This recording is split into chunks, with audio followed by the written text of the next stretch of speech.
Maayong buntag, Jamsi Davao. Maayong buntag, akong ginaawhag ang tanan sa pagtindog. And before we'll start our praise and worship this morning, can you just wave your hand and say, nalipay ko sa imong katapad? Nalipay ko nga anaa ka karon. Ayan. So are you ready to praise the Lord? Amen. Now before anything else, before we sing magpasalamat, karong buntag, let us be reminded of what the Bible says in Psalm 100 verse 4. Enter his gates with thanksgiving and his courts with praise. Give thanks to him and praise his name. Come on, church, let's clap our hands. Let's glorify the King of all kings and the Lord of all lords.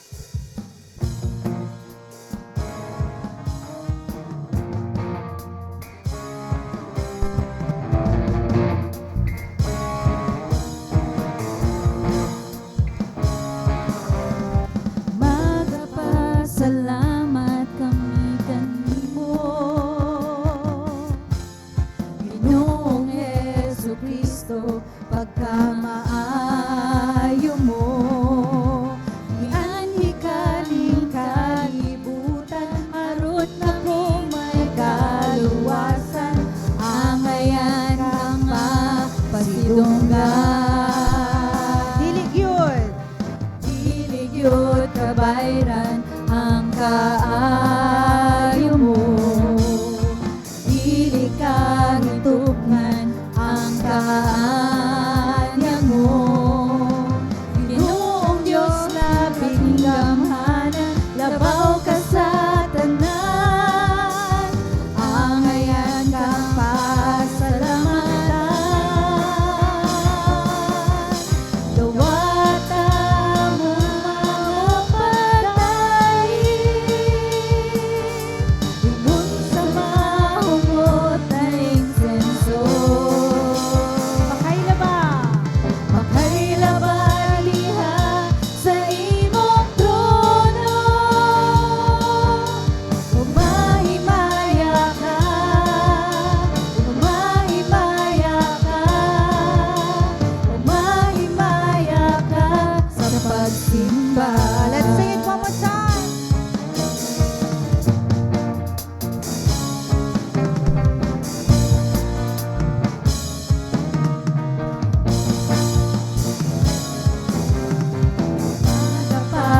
Nagpasalamat kami kanimo, Ginoong Jesucristo, pagkamaayo mo. Ianhi kaning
tanan dungog himaya alang lamang kanimo. God deserves all the honor and glory because everything we have and everything we are comes from Him. Our talents, our lives, our blessings, they all belong to the Lord.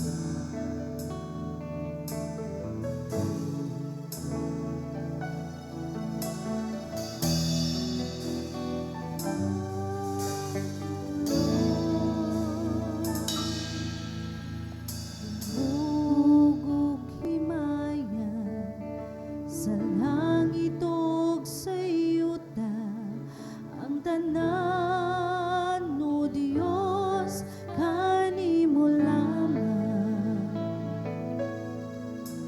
Ikaw puno sa gugma na walay katapusan, o Dios awiton ko ang gugma mo. Dungog o himaya sa langit ug sa yuta, ang tanan o Dios kanimo lamang. Ikaw puno sa gugma na walay katapusan, o Diyos awiton ko ang gugma mo.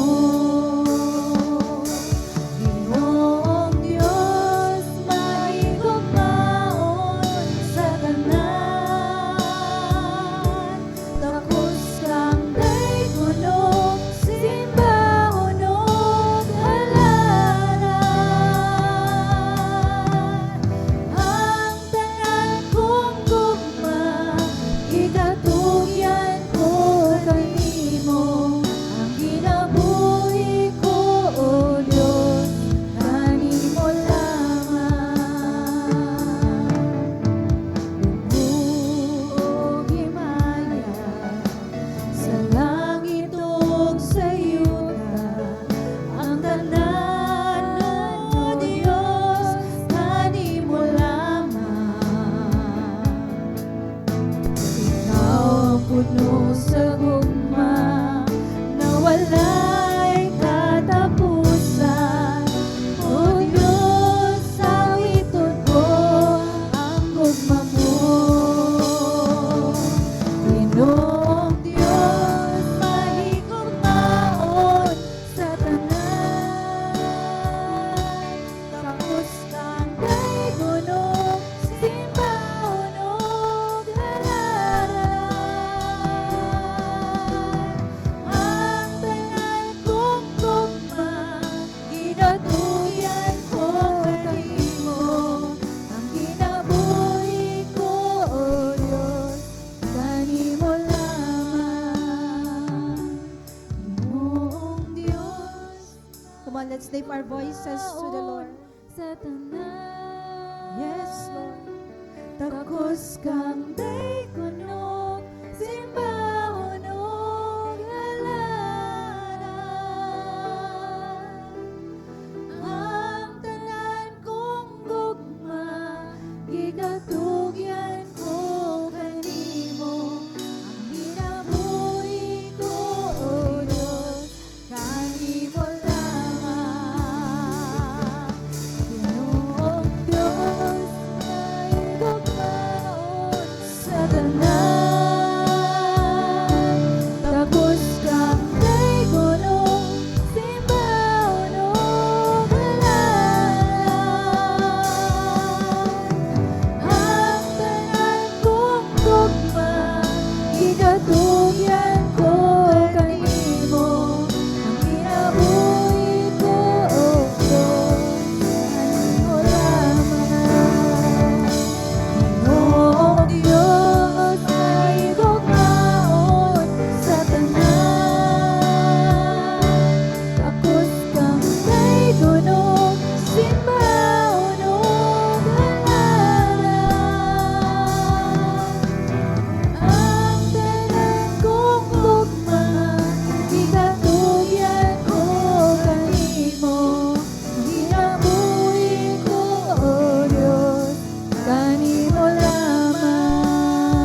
kanimo lamang.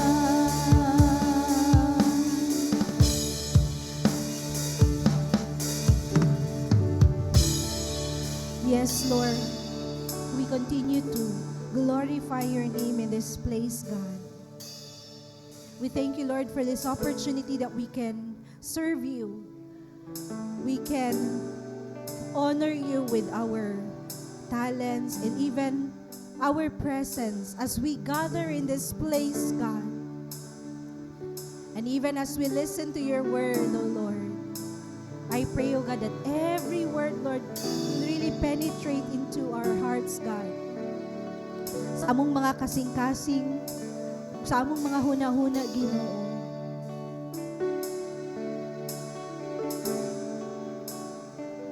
Oh Lord, we offer you this day. And we commit everything into your hands. We love you, Father God. We glorify you. In Jesus' name we pray. Amen and amen. Come on, let's give a mighty clap of praise to our God.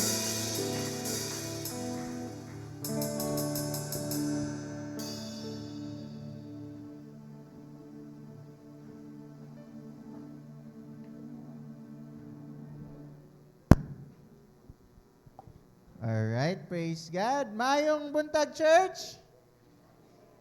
Hello, mayong buntag. Amen, praise God. Sige. So, maglayo kayo mo sa ako, no? Can I request everyone to please move forward so that ang mga muapas pa kay they would be able to kuan kanang diha sila mo plaster sa ano no sa likod nga part. Sige, come on. Can we move closer? Ayan.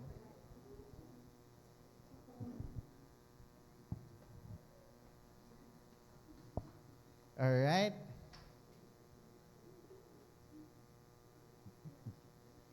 Sige. Magwala giganahan magpatunga, no? It's either naa sa far side nga pikas o napod sa far side nga pikas, no? Ayan. Sige. Alright.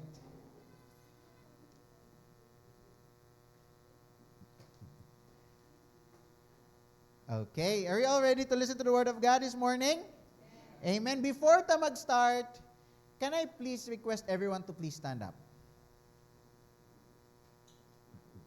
Now, atong buhaton, before ta mag-start, atong i-shake hands ang mga people around us, especially kanang wala pa nato na duolan. Come on, let's go church. Atong i-shake hands sa mga people. Come on, igna maayong buntag. Igna hello. Kanang wala pa kay nato na ila-ila. Ayan, come on. Ayan, sige. Alright.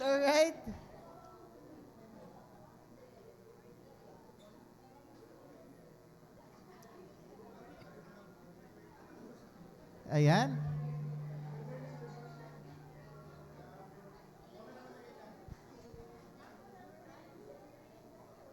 Ayan. Sige. Alright. Last 30 seconds, no? Dili po ta magkamustahay the whole morning. Sige. Alright. If you're done, you can take your seat na. Ayan. Sige. Alright. Nabatay na ila-ila nga bagong person? Ayan, praise God. Can we give God a mighty clap of praise? Alright. Come on, kusgan pala to. Come on. Alright, praise God. So, buhin na ang tanan. Alive na ang tanan?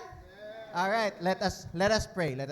Lord, we thank you for this morning, God. Salamat kaayo, Ginoo, sa panahon, sa pribilehiyo, Lord God, that we are able to gather to worship you in spirit and in truth, Lord. Holy Spirit, it is my prayer that you would speak to our hearts this morning. God, not all words, dili tanan masulti dinhi sa pulpit, Lord. But Holy Spirit, I believe that your word is powerful enough to remind, to convict, to correct, and to make us realize and feel that you care and love us so much. And so, Lord, it is my prayer, Ginoo, nga ang imong presensya mao'y magdumala, mao'y mangibabaw, Lord God, ani nga lugar, Lord God. I pray, Holy Spirit, that you would overwhelm us with your presence, Lord. And I pray that the word that we're going to hear this morning will transform our lives from the inside out. Be glorified, be magnified for the rest of the morning as we worship you, Lord. Pinaagyan nga pagsimba. In Jesus' name we pray. Amen and amen. Amen. Praise God. So before I start now, I want to welcome everyone. For those who came for the first time, second time, for those who are coming back. Ayan. Praise God. Ayan. Praise God. All right. All right. So actually, praise God, no? Kay I was really expecting medyo mas gamay-gamay ta karon kay daghan kayo ang nananghid nga wala this morning. But praise God, we are still many. Praise God. Can we give God a mighty clap of praise for that? Ayan. No? So, kung naagid ang tanan, puno-puno na gid mo, overflow na gid, no? And so, praise the Lord for that. Ayan. So, for the previous month, no, wala pa man nag-end ang September, but we talked about Lost and Found, the preaching series, no? So gihisgutan nato didto ang tulo ka parable, no? Tulo ka parable in Luke 15 nga gihisgutan ni Jesus. Gi-story ni Jesus sa mga Pharisees. But for this another month, incoming month of October, we will be opening a new series. Nakita ninyo ang post, no?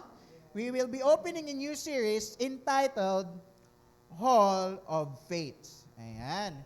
Can we show it sa ato ang sa ato ang PowerPoint? Ayan. Hall of Faith. Now, kung relax. Kung maghuna-huna ta og Hall of Fame, unsa inyong mahuna-hunaan? Kung makadungog mo og word nga Hall of Fame.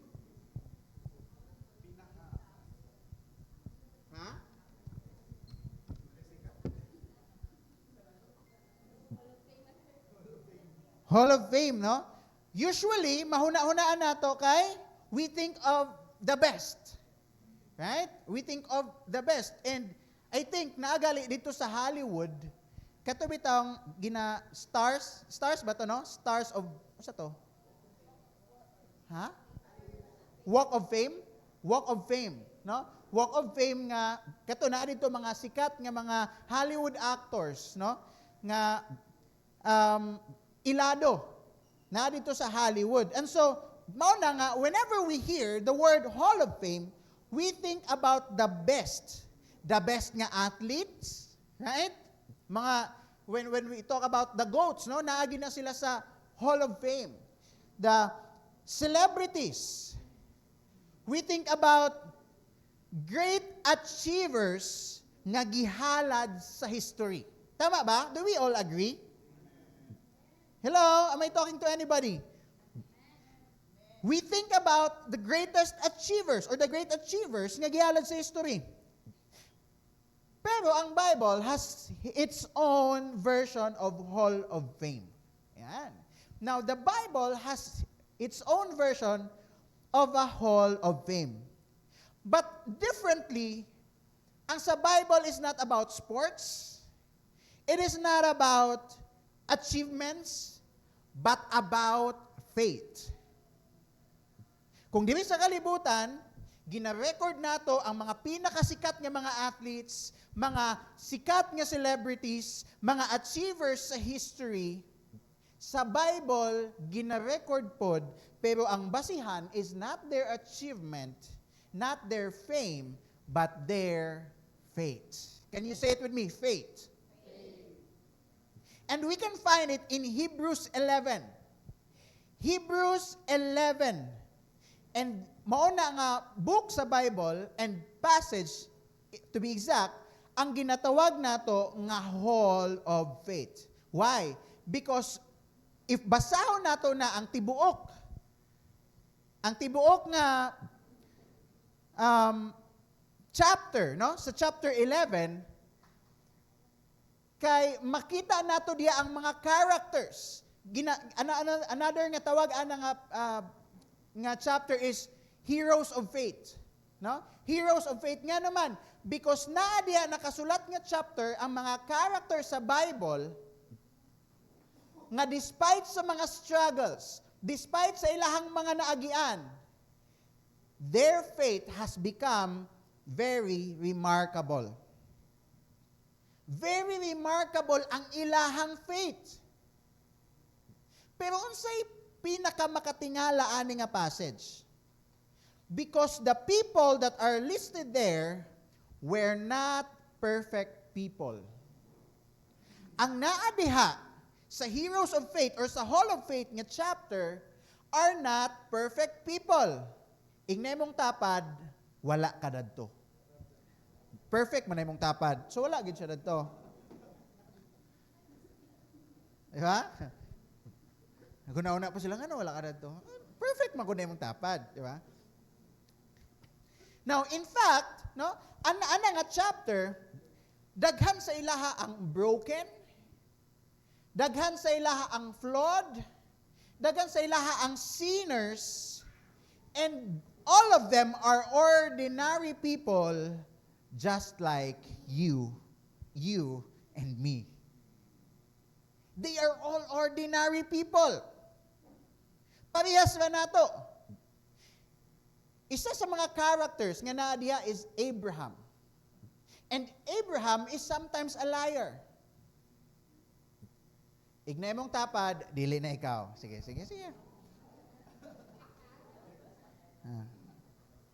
Naa sa Hall of Fame, si Abraham, who is sometimes a liar. Naa po dito si Moses, nga naay anger issues. Dali masuko. And, wala dito sa image. Ay, sorry. Dali masuko, and then, dili siya makakontrol sa iyang anger. Kinsa ingon ana? Laglagan gid ba no? Kinsa pa na dito? Naapo dito sa Rahab. Si Rahab who was a prostitute. Naapo diya nga chapter si David. We all know David, right? David is a murderer. A rapist. Right? But he was still called the man after God's own heart. Pero kini nga mga tao, despite they are imperfect, bisan pa sa ilahang weaknesses, naabot gihapon sila sa Hall of Faith. Isn't it amazing? Namiss ba ta? No, kung mailhan nato, kung basahon nato, istadiyan nato ang ilang mga kinabuhi, grabe ang ilahang struggles, pero naabot sila sa Hall of Faith. But that was not because they are great, but because they trusted the God who is great. Not because they are great, but because they trusted the God who is great. And so through this series, we will discover that faith is not about perfect people. Faith is not about perfect people. It is about a faithful God who works through broken people. Ayan.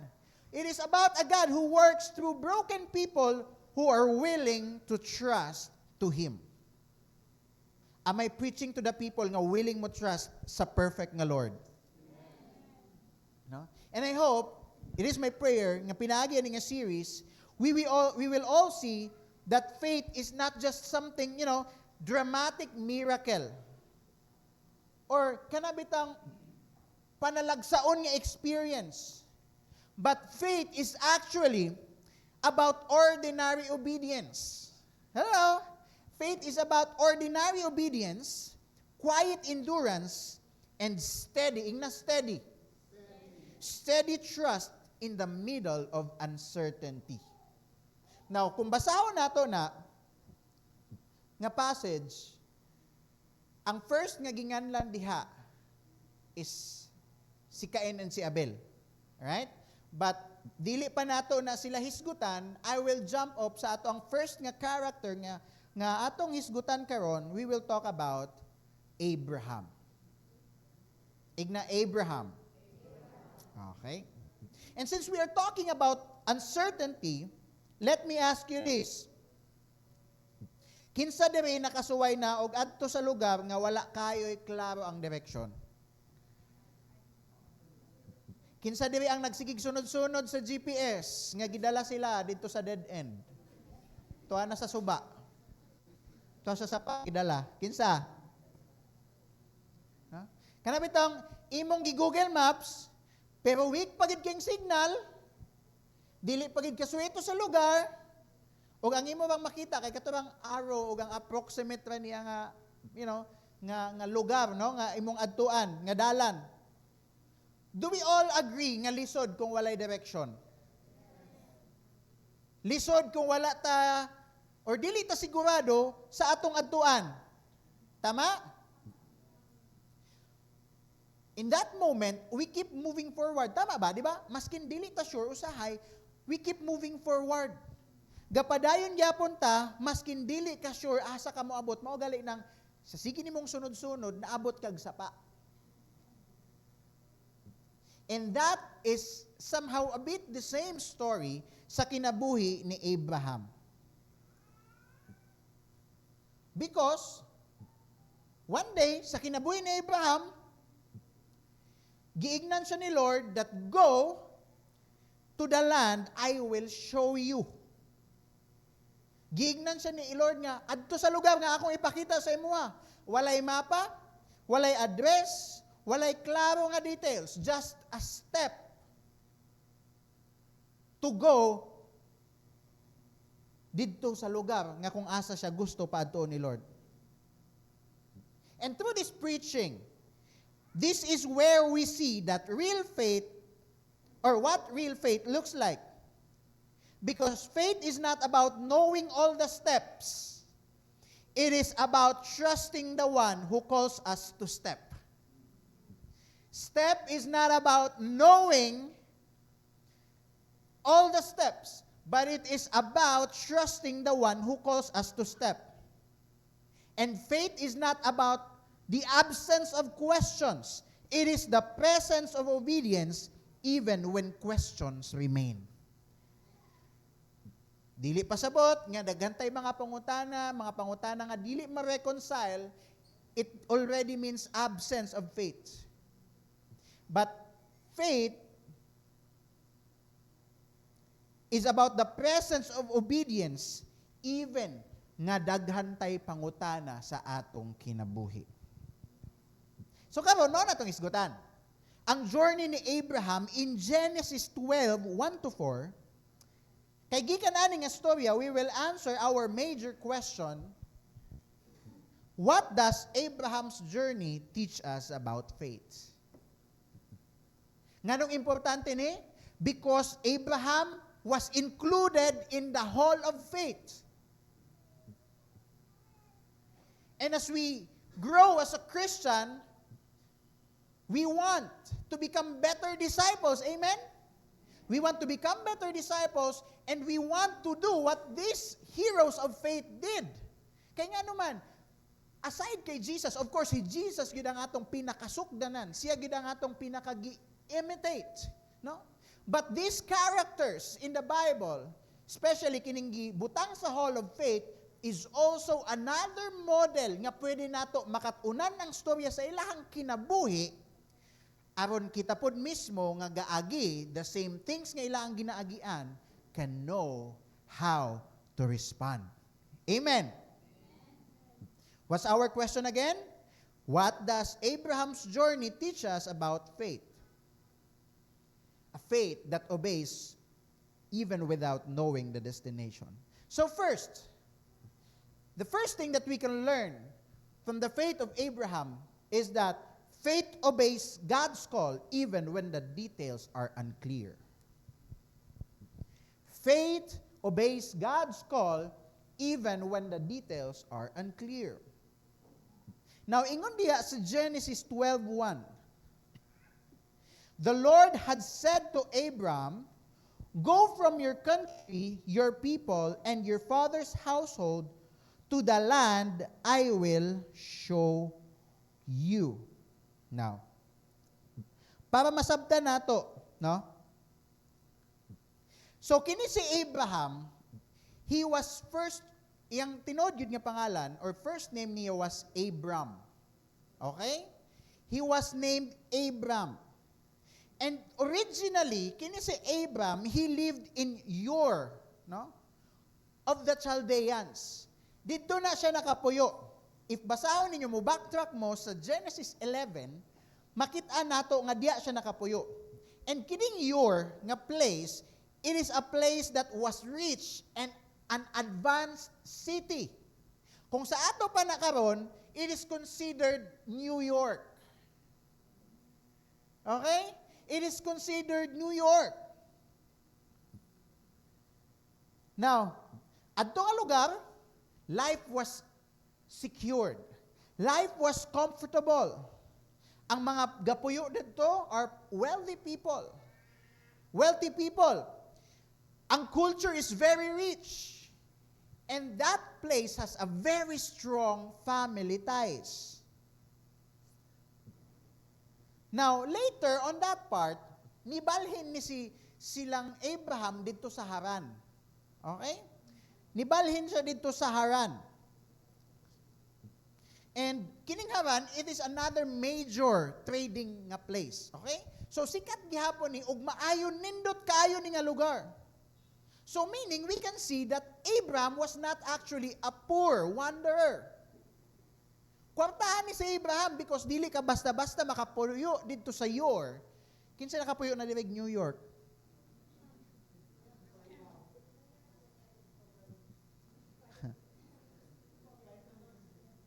New York balulang dito sa CDO na dito.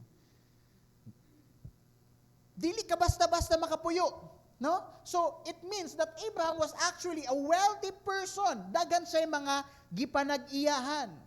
He was already established, his life was secured, and he was living in a developed city. Now, kung basahon nato, no? So, nasabdan man nato, karon mo to ang sitwasyon sa kinabuhi ni Abraham, and then God said, go. Ingna go. Kusga, go. No. Go to the land I will show you. Now, klaro kayo ang command, tama? Pero, if mabasa nato diha, walay klaro ang details. Tama ba? Wala pa'y klaro ang details. Giignan lang siya, adto dito sa lugar nga akong ipakita sa imo. Now, kung pakitaan ta mong place din nga random nga place, pero wala na ako nag-iingon sa inyo sa nang lugar, makatultol kaya mo? So, wala. Kita mo? Ay, edit lang. Edit yan. Butangin nila yung gano. Samok. Lisod. Tama, lisod. Now, during Abraham's time, lisod kini siya nga part nga naman. Kay of course, imong biyaan imong land, biyaan nimo imong tribe, biyaan nimo imong family, and as I mentioned ganina, strong kailahang family ties. And kining family actually gives their identity. No? Mao ni ang ilahang identity.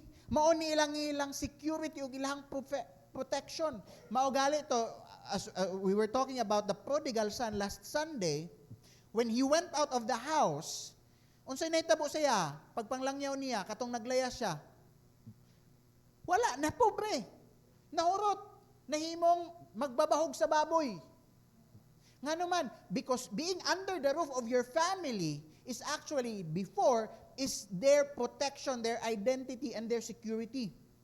And so, when he was told to leave, pag ingon na saya, everything was actually very risky. Hello? Very risky. Pero maugid ni ang calling ni Abraham. Because if you would read in verse 8, giingon sa verse 8 sa Hebrews 11, ingon dito, by faith Abraham, when called to go to a place he would later receive as his inheritance, obeyed and went even though he did not know where he was going. Wow. What Abraham did, he just went there even though he did not know where he was going. Why? Because he obeyed God. And here's the truth, mga igsoon. God's call usually starts with obedience, not clarity. Ang tawag sa Ginoo, ang instruction sa Ginoo, ang gusto sa Ginoo, often calls for obedience, not for clarity. Dili pa ipakita ang fix nga endpoint. He just want you to step out where He wants you to go. Just like Abraham, he was called to ask, he was asked to live. No? Giingnan siya nga biyaan without knowing. Asa gid siya padulong.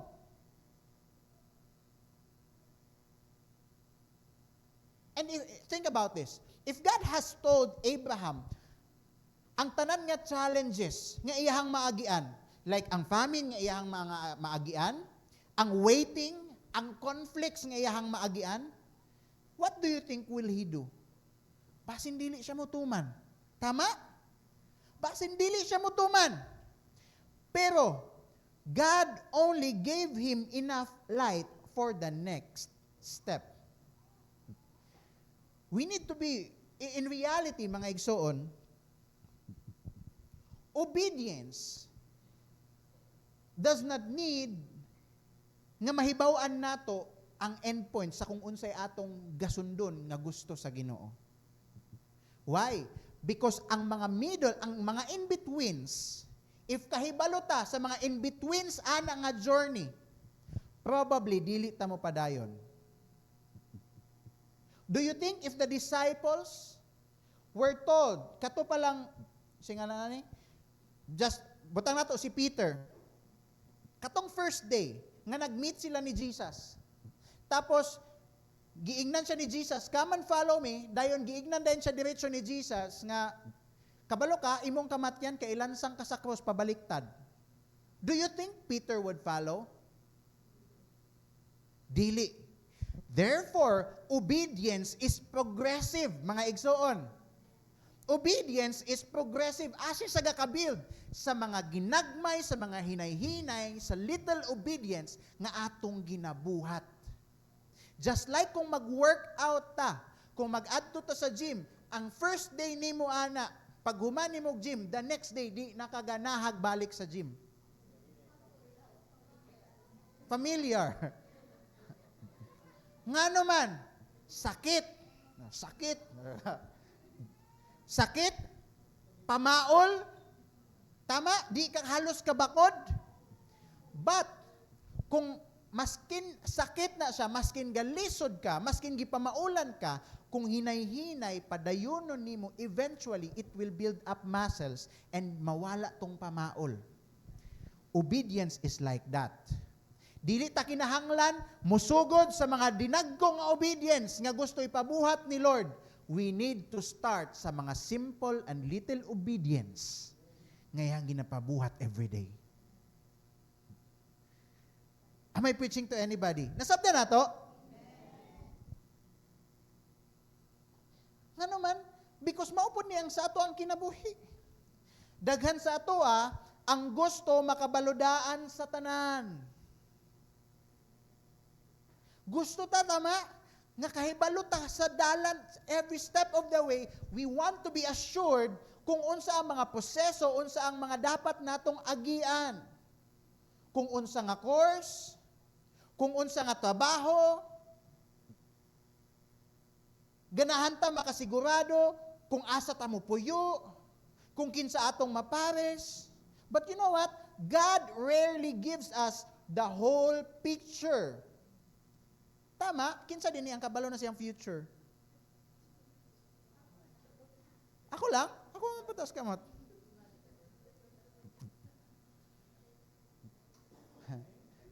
Wala ta kabalo. Although, as we go there, we want nga every step of the way, kahibalo ta asa ta mauagi dapat. Tama ba? Gusto ta nga kalkulado ang tanan.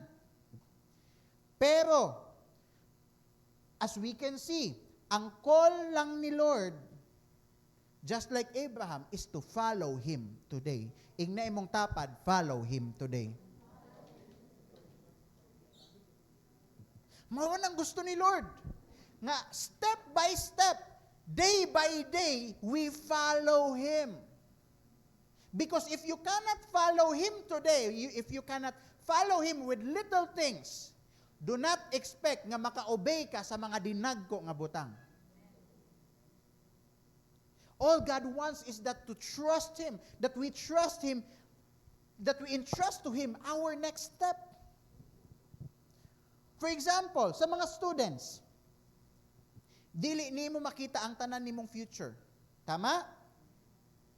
Pero, klaro kaayo that God is calling you to be faithful in your studies and to honor Him in your choices. Students, sa mga gatrabaho na, sa mga arrows, sometimes God asks us to live a compromising environment bisan dili pa ka sure unsay next. Kung asa ka mo trabaho sunod. But there is a conviction that you need to leave this place because your faith is being compromised. You know? Praise God for those who were not able to experience that. But a lot of people, I have a lot of friends that experience this kind of, conviction. Wala pa'y kasiguraduhan, asa mo sulod. Kay di ba, kita, kung gusto na ta mo hawa og company, ay pa man magpasa og resignation kung na may sure nga interview sa next nga company. Oh, nadawat na gyud gani. Wala na. Ang uban mag-awol pa gyud. Gusto ta, what's my point? Gusto ta nga sigurado ta nga dili ta maalanganin, tama? Nga dili ta maalanganin. That's the point. That faith actually obey God's call even when the details are unclear. Nga kinahanglan, if we truly believe the Lord, His what do you call this? His instructions, His word, kinahanglan nato sundon ug buhaton maskin og dili ta sure asa ta gusto ipadulong ni Lord. Maybe in our families, maybe God is calling you to forgive. Maybe God is calling you to give. Maybe God is calling you to serve even without clear answers. Paun sa mag-turn out ng imong obedience sa iyaha. Nga naman, because here's the amazing thing. Faith is not about understanding everything. Mga igsoon, real talk, dili nato kinahanglan dapat masabtan ang tanan sa atong kinabuhi. Dili nato kinahanglan sabton ang tanan. And that is the beauty of faith. Because kung nasabtan na nimo na tanan, kung sure na kaasa ka padulong, kung secured na ka sa tanan every step of the way sa imuhang life, that forfeits faith. Ma-forfeit ang faith. Sayang wala dahil. Nakanta ko mali pa yung tamo sa akong illustration. Anyway, wala din ako nadala. That is faith, no? It is not about understanding everything. It is about obeying the one who understands. Hello? Faith is not about understanding everything. It is about obeying the one who understands everything. If we think about it, actually, it is a relief sa ato kinsay overthinker daw.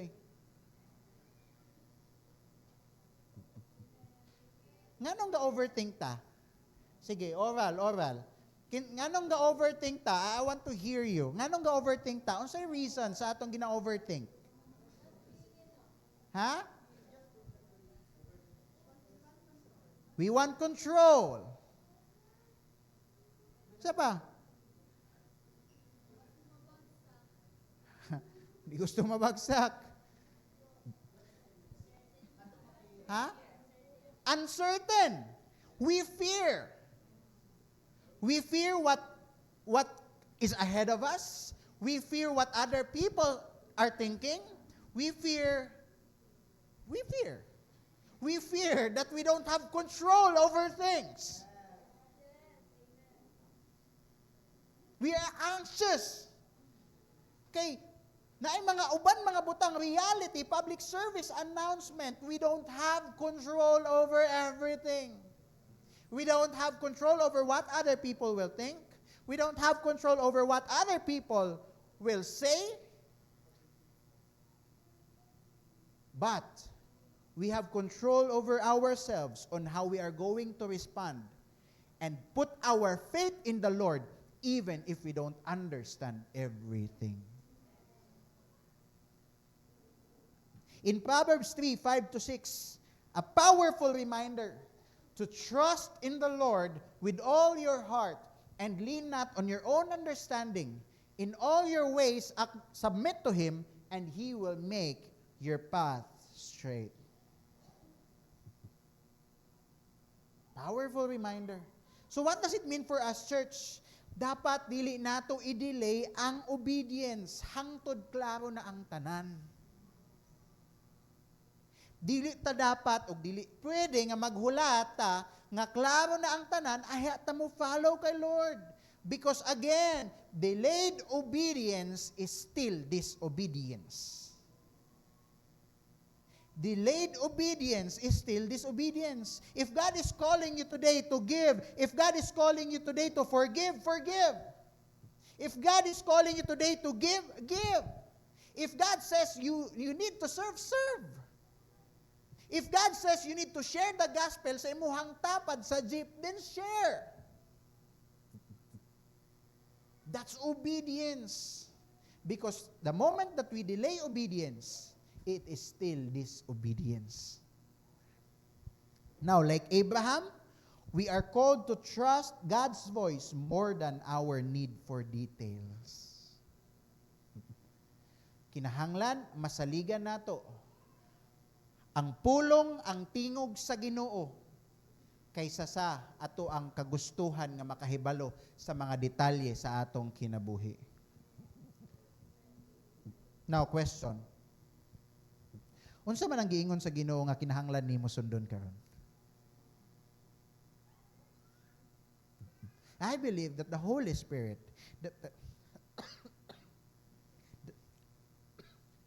dili ko emotional, napadukan lang.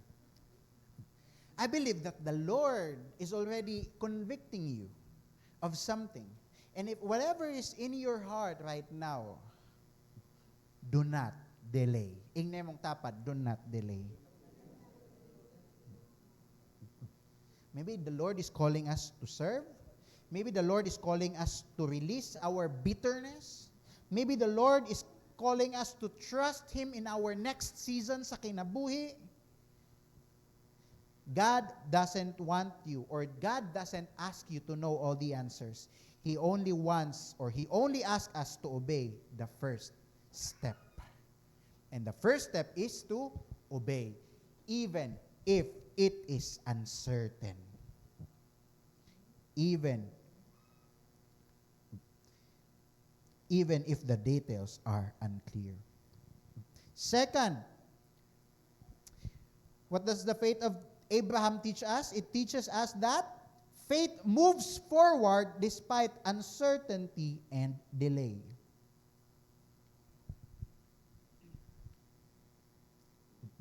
Now in verse 4, it says there, so Abraham went as the Lord had told him, and Lot went with him. Abraham was 75 years old when he set out from Haran. Okay. So, I want us to observe kanang akong gibold diha nga phrase which says, so Abraham went. So Abraham went, meaning the moment that God told Abraham to go, he did not just listen. He acted on it. Hello? Wala lang naminaw si Abraham, but he also acted on it. nirespond siya, gibuhat niya ang instruction sa Lord. And I want us to take note, unsay gingon diya, pila edad ni Abraham? Asan sa? 75. Take note, he was 75 years old when he started. When he started, he was already 75 years old. Aya pa siya gasugod, 75 years old na siya. Uban sa ato magka-depress na sa midlife crisis. Kay inani na akong edad, wala pa ko inaabot sa kinabuhi, wala pa di pa stable and all. Tanawa si Abraham, 75 years old, aya pa siya gasugod. Hello? Aya pa siya gasugod. Dili pa na niya pang ending chapter sa iyahang life, iya pa lang beginning sa story ni Lord sa iyahang kinabuhi. Notice, unsa pa iyang pangalan din Abram. Abram pa iyang pangalan din Beginning pa lang ni sa story ni Lord para kay Abram. Pero, even with the delay,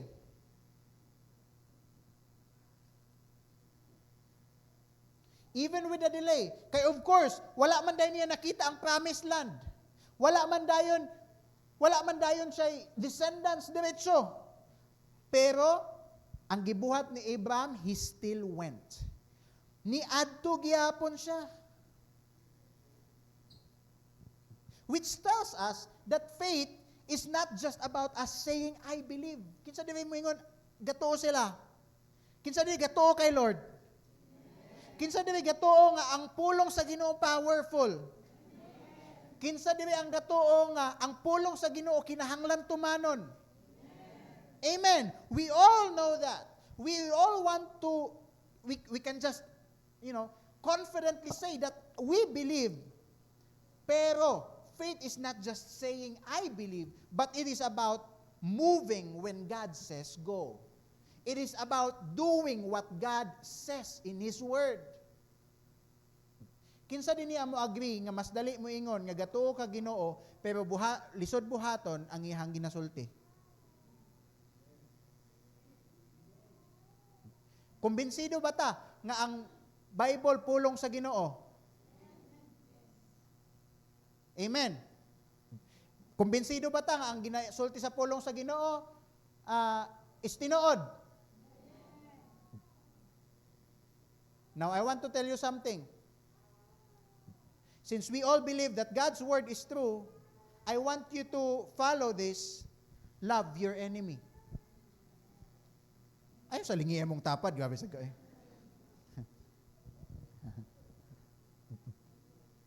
Diba?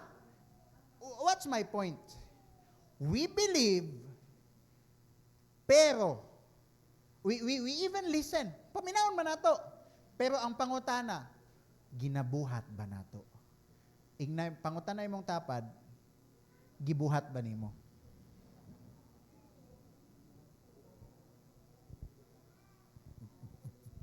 Right? Nga naman, because ang faith, dili lang siya words, actions gyud. That is faith. We cannot claim that we believe and yet we don't do that certain thing atong ginatuuhan.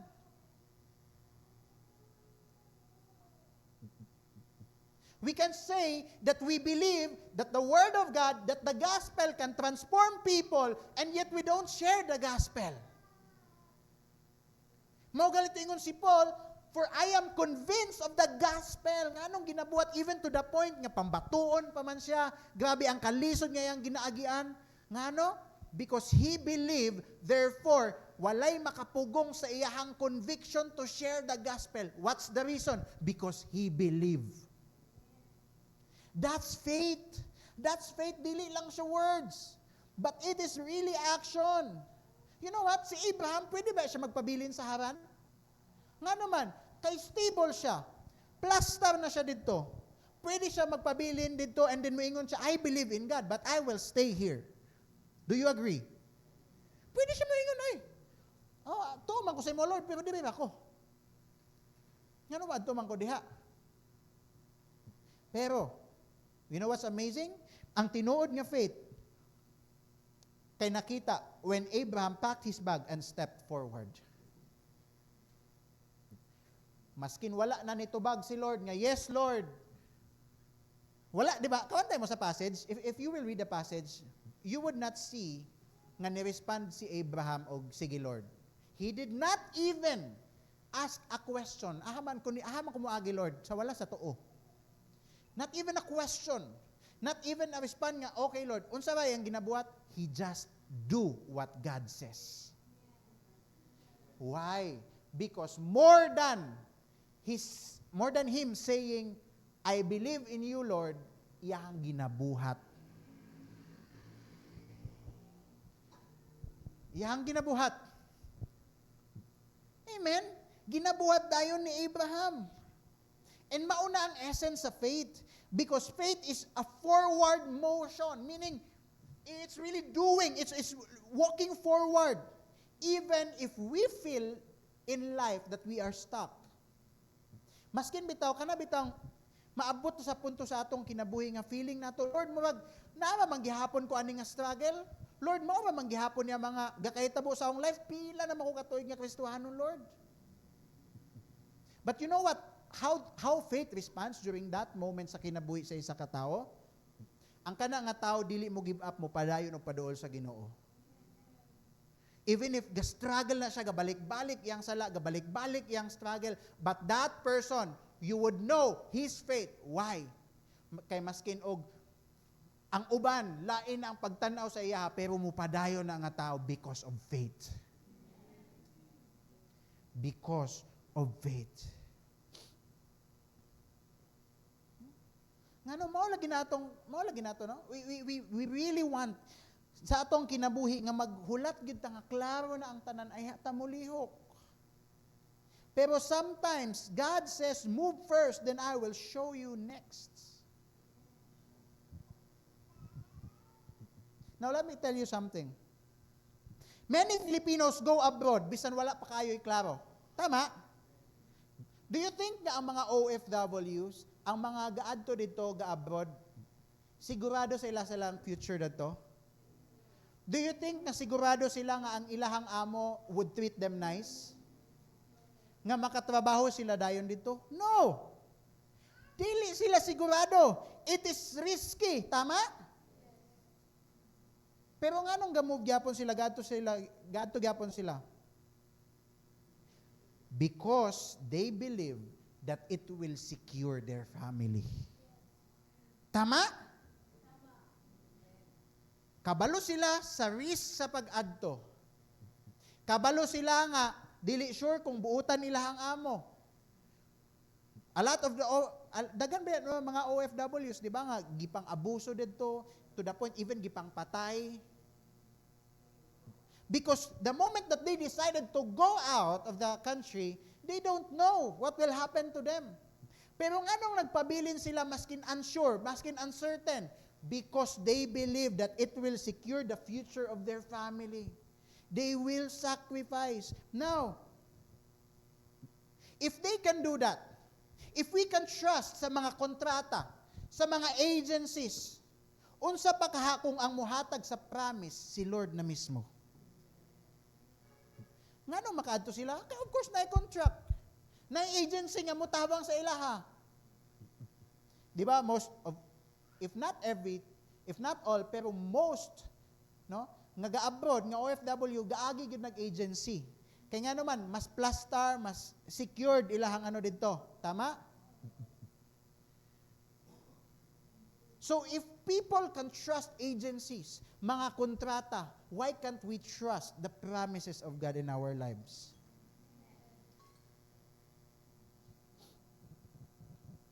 We all know na si Lord dili masayop, right? Now that is why when God wants us to do something, when God tells us to do something, we need to trust in His promise. Even if uncertain ang mga butang, even if lisod buhaton, we need to trust. Nga naman, it says in Isaiah 40:31, those who hope in the Lord will renew their strength. They will soar on wings like eagles. They will run and not grow weary. They will walk and not be faint. We need to put our hope in the Lord. Sa mga panahon nga uncertain ang atong kinabuhi ug dili sigurado. Sa mga panahon nga naay mga delay ang atong kinabuhi, we need to put our hope in the Lord. Kay nga naman, kung dili nato ihatag ug ibutang ang atong hope kay Lord, we will be frustrated of what we see.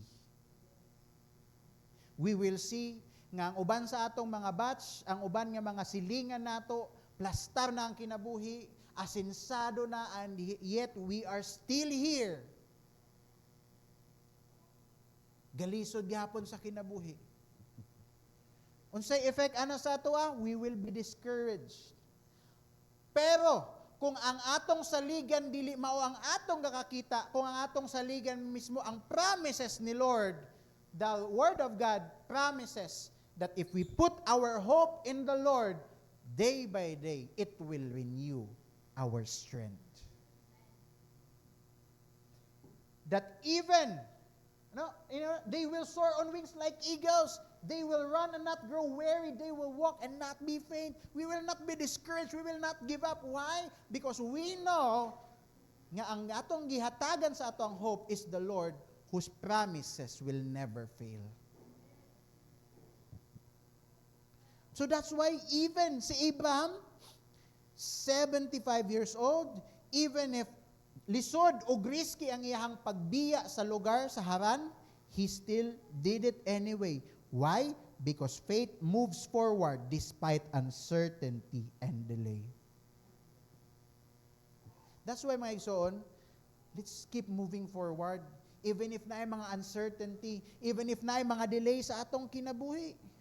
Na isa ka post or kanang billboard dito sa CDO gaingon nga, delay is not a rejection. Delay is not a rejection. It doesn't mean nga na delay ka. It doesn't mean nga you are already rejected. Now, if you are praying for healing, keep praying. Keep praying. Keep believing that God is able to heal. Kung naghulat ka nga ma-save imong family, kung naghulat ka nga tibok family nimo makaila kay Jesus, padayon sa pag-ampo. Don't give up. Kung kapoy na ka sa ministry, padayon lang ayaw gundang. Hello? Because the moment that we will give the enemy a part or a place, an opportunity to discourage us, ang mga gagmay nga mga discouragement kaya niya padakon.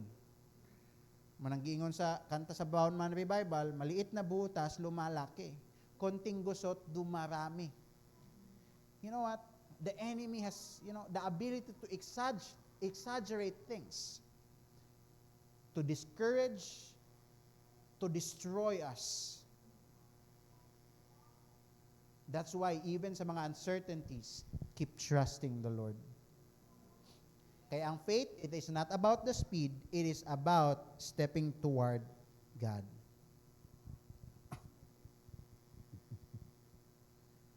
So as a question, unsa nga step of faith imo ang ginadelay tungod kay gusto pa ka nga certain ang mga butang ay ka mo-obey? Unsa nga step of faith ang imuhang gidelay tungod kay gusto ka nga certain sa ang mga butang, plastado ang mga butang ay ka mo-obey?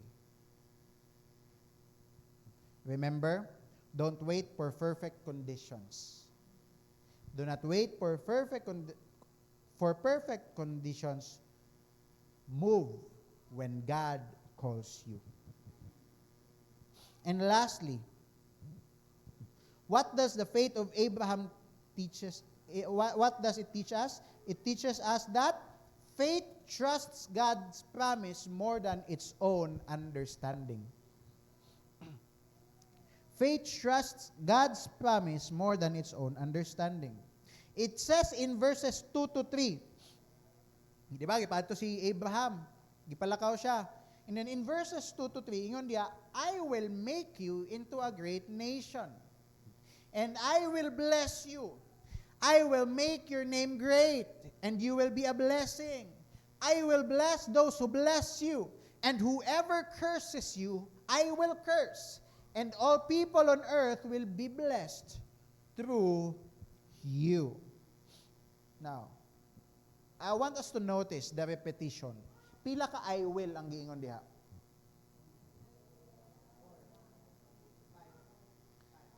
5 times.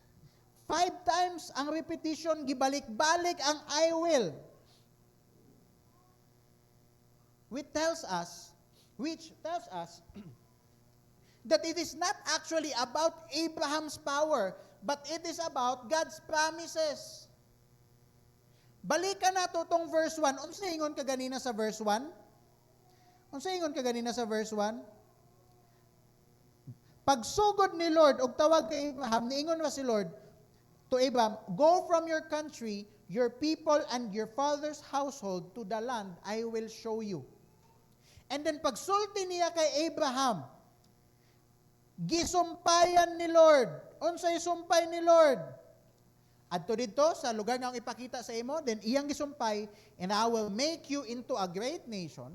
I will bless you. I will make your name great, and you will be a blessing. I will bless those who bless you, and whoever curses you, I will curse. And all people on earth will be blessed through you. Walay details sa sugod, tama? All the things nga gipanghawakan ni Abraham was God's promises. That's why in verse 4, katong gibasa nato kaganina, unsa ang response ni Abraham sa verse 4? So Abraham went. So Abraham went as the Lord had told him. Why? Why is Abraham very confident? Because of the promises of God to him. Because of the promise, he was so confident. Now, if we think about it, tanan nga mga kondisyon niya, I will make you a great nation, I will make your name great, and you will be a blessing, I will bless those who bless you and curse you, and all people on earth will be blessed through you. Humanly, it is actually impossible. Hello? Nganong impossible? Kay tiguang na si Abraham ug si Sarah. Si Sarai, no? 75 years old, wala pa'y anak. Pero karon giingnan sila ni Lord nga mahimo silang great nation. Paun sa man naghimong great nation ang duha ka buok?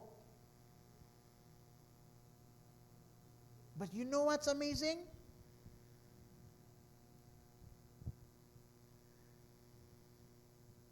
If you would read in Romans 4:20 to 21, giingon didto,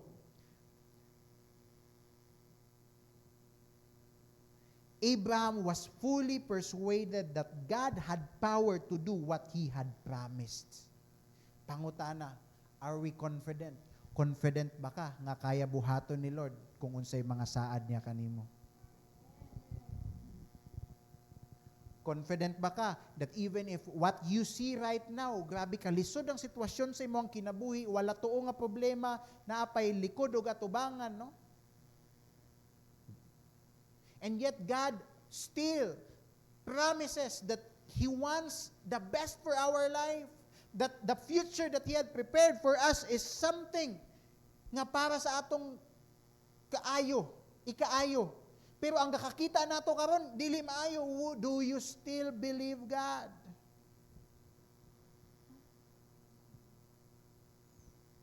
We need to understand, mga igsoon, that faith means trusting God's I will more than our I can't. Faith means trusting God's I will more than our I can't. Gisaad dito ni Lord kay Abraham, I will, maon niya akong buhaton. Do you think pwede unta mo tubag si Lord nga, dili lang ko Lord, kay 75 naman ko. Do you think pwede mo tubag si Abraham, ana? Hello? Do you think? Pwede. But why did he proceeded to go to the place? Because he understood that more than his I can't, more than sa mga dili niya kayang buhaton, mas powerful ug mas labaw ang pangasaad sa Dios kaniya. No? Pwede ba niya tanaw ng sitwasyon sa iyang kinabuhi? Real talk, reality, kung tanawon yun niyang sitwasyon sa iyang kinabuhi? Huwag imposible man kayo na Huwag imposible man kayo. But you know what? Instead, he believed nga kung gipromise ni Lord, siya gyud ang mo-fulfill. Kung gipromise ni Lord, siya gyud ang mo-fulfill. And many times, church, kita pod inani. Na many times we say, Lord, mawag dili na gid nako kaya buhion ang pamilya, mawag wa na gid ko'y laing kapangitaan sa akong ihatag nga pamasahe, ihatag nga pangbayad sa eskwelahan ug mga ingon ani. But you know what? God's promise is He will provide. A lot of times maingon ta, Lord, di ko kakaya og forgive. But you know what? God would say, I will strengthen you. That is promise. Sayon ba mo forgive? No. But you know what? The promise of God is, I will strengthen you. A lot of times, mingon ta nga, Lord, murag late naman kaayo, murag dili naman siguro ni matabang karon, murag hopeless naman nga case. But you know what? God's promise is that I will restore you. Mao na ang faith. Faith is moving from self-reliance to God's dependence. Moving from self-reliance to God dependence. Ingon pa sa 2 Corinthians 5:7, we live by faith and not by sight. Unsa gali tong opposite sa faith? Unsa to? Unsa opposite sa faith? Do you still remember sa akong gingon? Sight. The opposite of faith is sight. No? Nga naman, grabe imong faith. Pero kung ang imong kakakita, dili mo tupong, dili mo parallel sa unsay ginasulti sa imong faith, unsa atong response? Mukuan ta, ma-discourage ta. Gatuo ko nga God is the healer. Pero imong kakakita ang sitwasyon karon, nag 50-50 na imong minasa kinabuhi.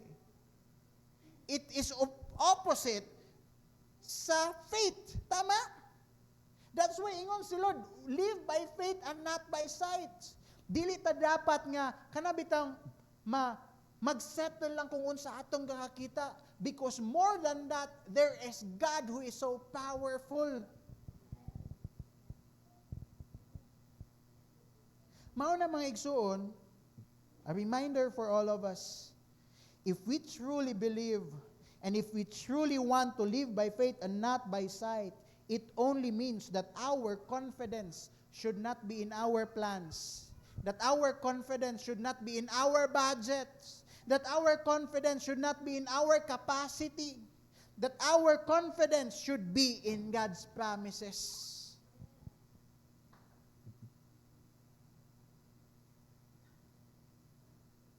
Sometimes, makita nato, God is the God who provides, and we believe that. But then, if we open our wallets, wala tayo makita.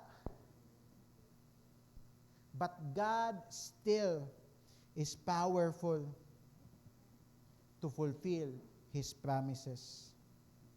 And if He says that He will build His church, even in trials, we can rest. And kinsaning church, it's not just generally Jamsi Davao, but we are His church. We are the church. It's not about the building, it's not about the name of the church, but it is us, the church, ang people.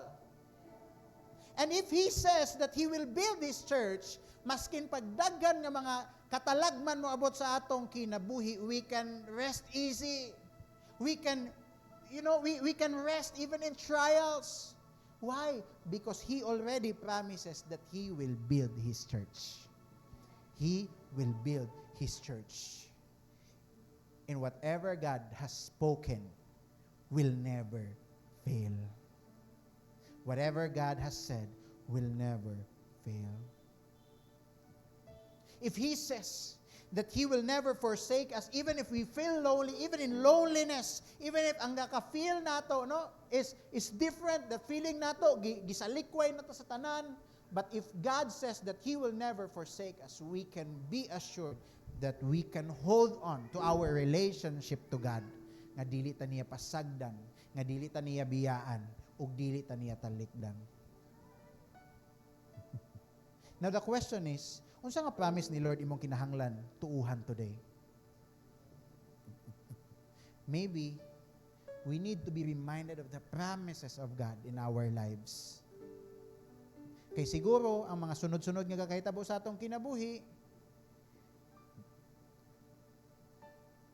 tells us nga murag lisod naman siguro ni mahitabo ang mga promise ni Lord. Murag dili man siguro ni mo abot ang promise ni Lord sa akong kinabuhi. Maybe the Lord, promised you about provision. Maybe the Lord has promised about healing. Maybe the Lord has promised about family salvation. What? Guidance for your future? No. Faith is holding on to God's I will even if our I don't know how is still there. Faith is holding on sa giingon ni Lord nga iyahang buhaton even if there are still questions in our mind.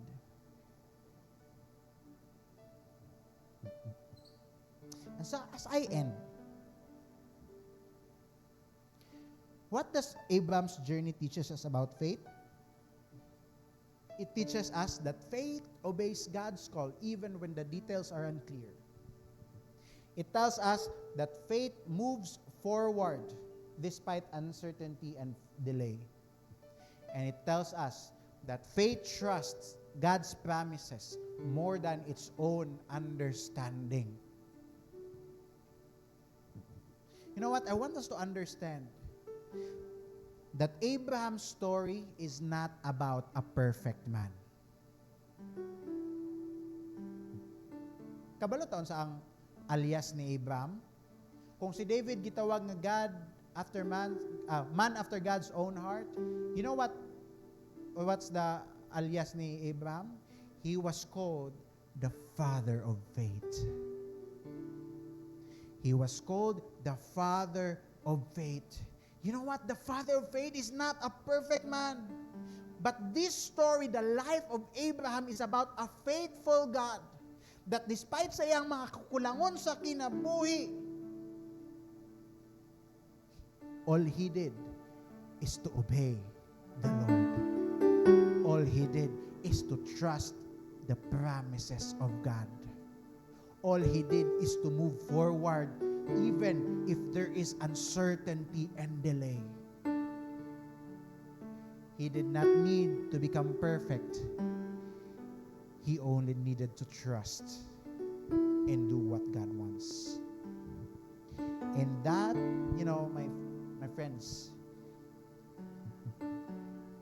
it's about broken people trusting a faithful God. The hall of faith, it is about broken people that trusted a faithful God.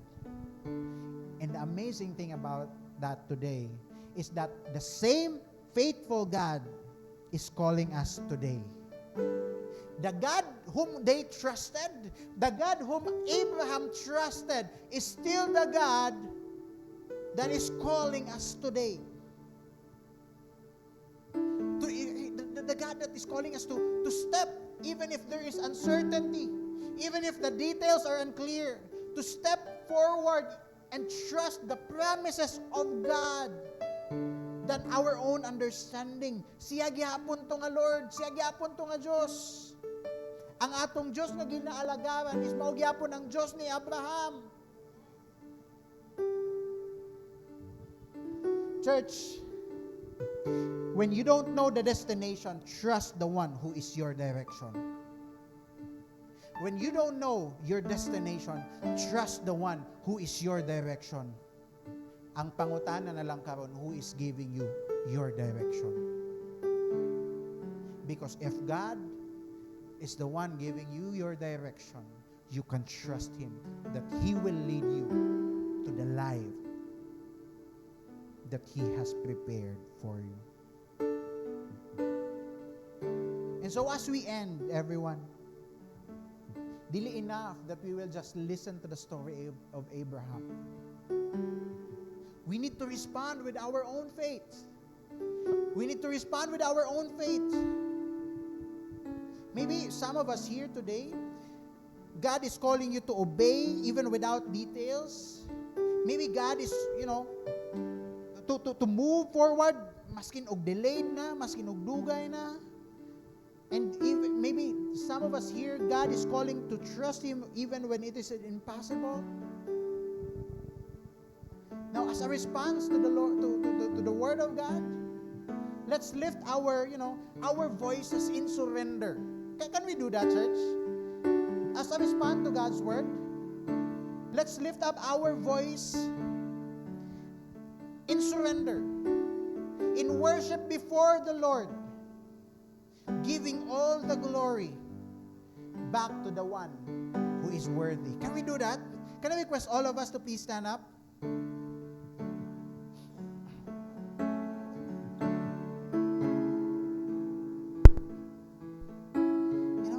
Let's respond in our own faith.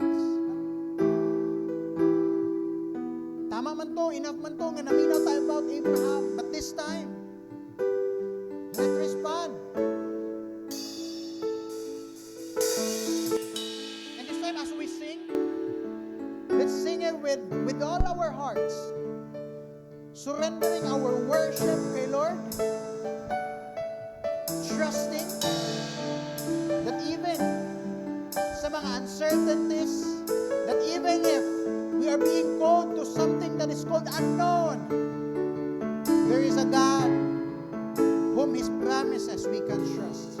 Come on, church. Let's sing it.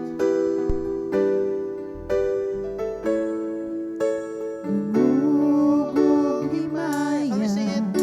sa Let's langit use our o voice sa iyuta. to worship the Lord. Tanan, O Diyos, kanimo lamang. Sing it. Ikaw puno sa gugma, na walay katapusan. O Diyos, awiton ko ang gugma mo. Let us sing it from the start. Come on. Dumugog Come on. himaya Let's use our voice. sa langit o sa iyuta. Sing out louder. Ang tanan, O Diyos, kanimo lamang. Ikaw puno sa gugma, na walay katapusan. O Diyos, awitin ko ang gugma mo. Come on, let's sing. O Diyos, mahigugmaon sa tanan. Lift our hands. Tapos kapay ko nung simbahon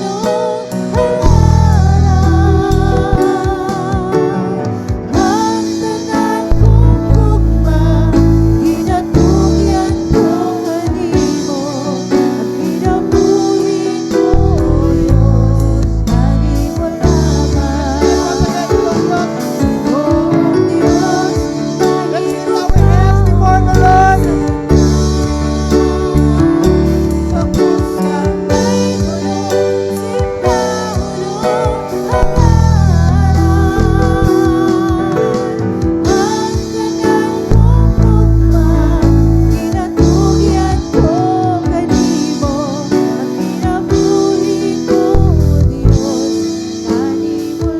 Now with just the congregation. Come on. sa tanan. Let's use our voice louder. Tapos kang day gunong simbahunong halaran. Ang tanan kong gugma, ginatugyan ko kanimo. Ang kinabuhi ko, O Diyos, kanimo lamang. Lord,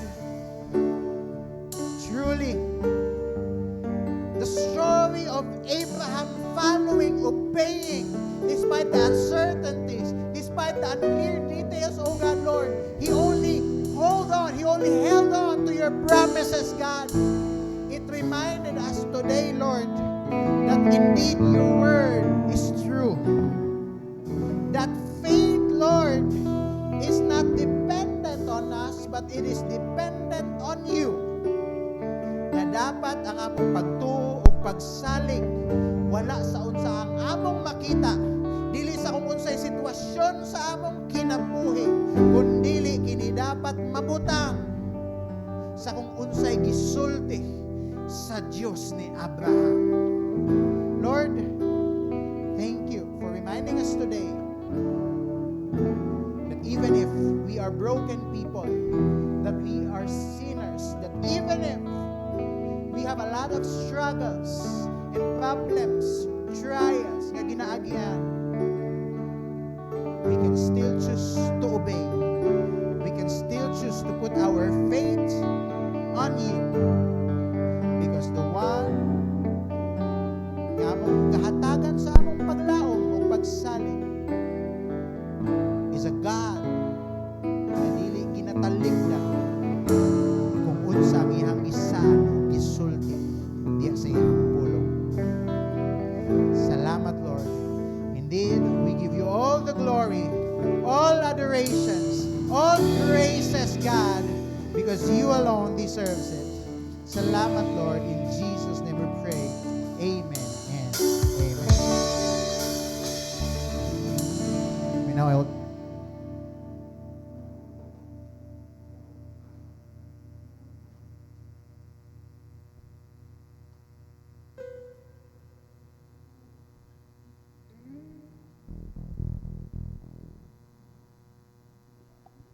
Okay, once again, I'm Buntag Church. So, for our additional announcement, Jamsi CDO will be having a, can you show it, Miles? We'll be having a retreat po this coming November. So, siya for men and for women. And then, ang registration fee is 1,500. So, for the payment, kindly tap lang si Bastian or si Riza, anak pohon. So, for our tithes and offerings, as we can see, naapoy envelope sa to ang mga chairs. So, if you open that one, na siya as papel, so we can write down our prayer request, and our prayer service team will be happy to pray for you. So, gusto lang na ako i-share ang, actually, wala ko na-expect, kaning similar siya sa verse nga gi-share ni Bastian. Genesis chapter 12 verse 2. I will make you into a great nation. I will bless you and make you famous, and you will be a blessing to others. So in this verse, we can see that God's promise to Abraham was not only about blessing him or to bless him, but also about making him a channel of blessings towards other people. And the same way, church, as we also give our tithes and offerings sa iyaha, we acknowledge that ang blessings nga ato ang nadawat is nagikan gid kang Lord, and we allow Him pod na gamiton pod ta to bless others. So our giving becomes part of God's plan to multiply blessings both in our lives and in the lives of those reached through His work. So God's promise that He will provide, mag-provide jud siya. So para sa giingon ni Passion kanina that Abraham obeyed gud kang Lord, na faith, na trust kang Lord. So sa tuwa pod church, even though sometimes na times nga walang-wala tam kaingon ta nga Lord, last naman ni akong kwarta, if muhatag ko unsa naman lang ako ang igasto. So we just have to trust Lord good nga He will provide. Nga dapat di ta mag-worry because naaman siya. As long as we have faith lang good sa iya. So common church, let's pray. Father in heaven, Lord, thank you for today, Lord God. Thank you for reminding us, Lord, to have that faith and obedience that sa imuha, Lord God, and to continue to give back to you, Lord God, no matter how big or small it is, Lord God. Because, Lord, if masaligan mi sa gamayng butang, Lord God, if mahatag mi sa gamayng butang, Lord God, I'm pretty sure, Lord God, nga masaligan pud mi sa dagkong butang, Lord God. Lord, salamat, Lord God, sa imong always ka maayo sa imuha. Sa mo, Lord God, salamat, Lord, for always being a faithful. Sa mo, Lord, nga always ka provide, Father God, sa tanan namong needs, Lord God. Lord, we lift up everything to you, Lord. We surrender everything to you, Lord. In Jesus' name we pray. Amen. Ang paghahanap sa among ikapulong kahit masin ko pasunod sa iyang sugo ang paghahanap kamay man o dako kahit masin ko paghatag para sa templo tuungan ko ang saan mo hanggang malimong agihan panalangin pinilog-ilog o biko nga ulangan ewan ko ng pilihanapnan o biko nga nalisa Ungin harian ko, unahon ko.